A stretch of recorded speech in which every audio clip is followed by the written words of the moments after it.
Welcome back to Road Race Retro. If rust makes you cry, look away right now. Well, so far so good. I expected the lift to go up and the car to stay on the floor.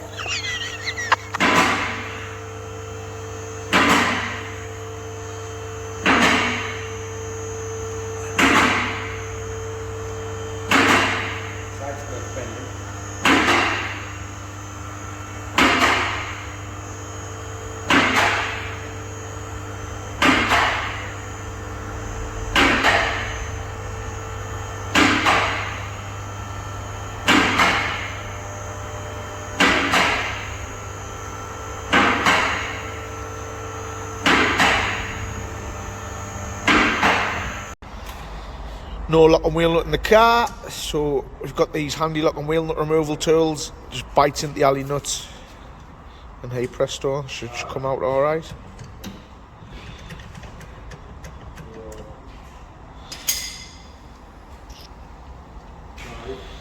There she is. We're basically going to start, as you can see, obviously the shockers have just rusted, mental over time. We're going to start at the worst place first, which is the top of the turrets. Obviously, Dave knows his way around the Subaru and he's built plenty in his time and he knows this is the best place to look first. So, I'll let you have a look, mate, and see what you think.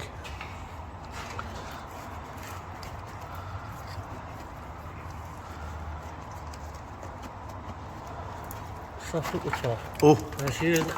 Well, there you go. That's the honest opinion. Obviously, how bad is it? And it's just where he's got his hand in the top there. Just there. Hole movies. The size of a £2 coin movies. So we've got a little hole in the top of the strut turrets, which to be fair, this is the first place that these all go over time. The rest of it around it though, actually looks really good. It's just the hole up there, so that's the first bit of work that we need to do, which to be fair is minimal, so it's not too bad. We expected that. Obviously the driver's side, but we know for a fact, in fact, if one's gone, the other one's going to be gone as well. It's just mud. Solid. Oh, it does taste nice. Yeah, same this side. Same that side, so it's hard to get the phone up, but yeah, it's the same. So we've got a little hole in that side as well. 5 centimetre hole, so we've got two strut top turrets to do, which to be fair, like I said, on an old Subaru is, you've got to expect that, but you can see obviously how rusty the springs are, like how long it's been sat. But what we'll do is next we'll look at the floor. Now I have already been under the floor and we're actually very, very happy with the floor and it's absolutely amazing. Normally these are really rotten, but the floor is mint, to be fair. I'm going to show you that next. I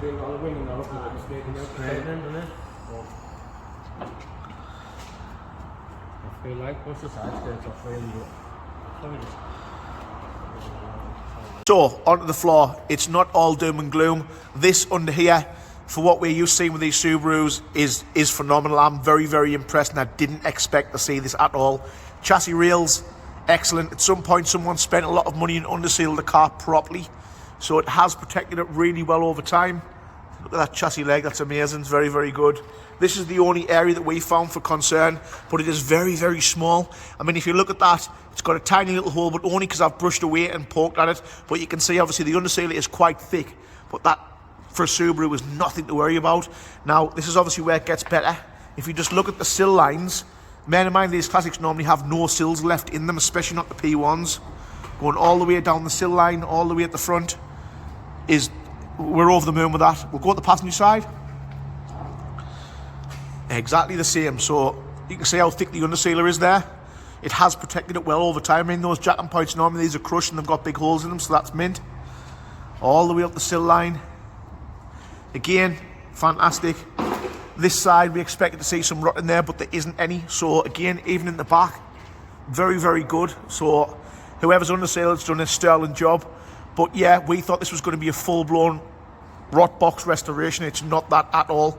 It's very, very minimal things to do. I mean, even the tunnel, obviously it's all been sealed. That's all fantastic. The rear diff's dry.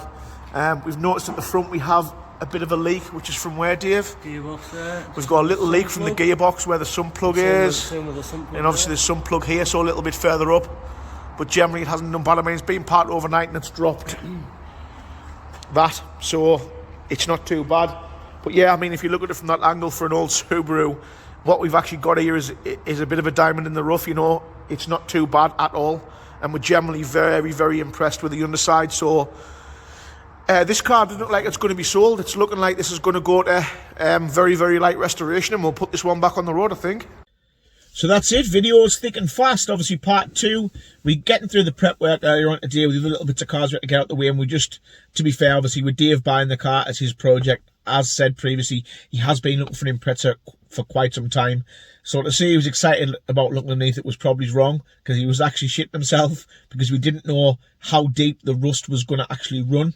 But as you can see from the video, it's not as bad as what we thought. It's actually mint. It's a really, really good project, that car. And for, obviously I'll not disclose the price, but for what we paid for it and what we're going to have in the car when it's actually light restored is going to be a drop in the ocean compared to what these are actually doing now. So they're doing a great deal of money. So we're actually really happy and excited about that. We've obviously, as you know from the McGann videos, we've got painters on hand and fabricators on hand, so we'll get the guys to basically go to work. But I'm guessing first point of call is to basically strip the suspension and the back end out, dig everything out, take the undersail off, and then go to work with it. But after having a bit of a chat with Dave today, I think the restoration work to get it on the road, what we're going to do with this car is we're going to plan to... Dave likes to pull things to bits. We all ruin things in our own way. We build track cars and stuff, but obviously this car can't go that way.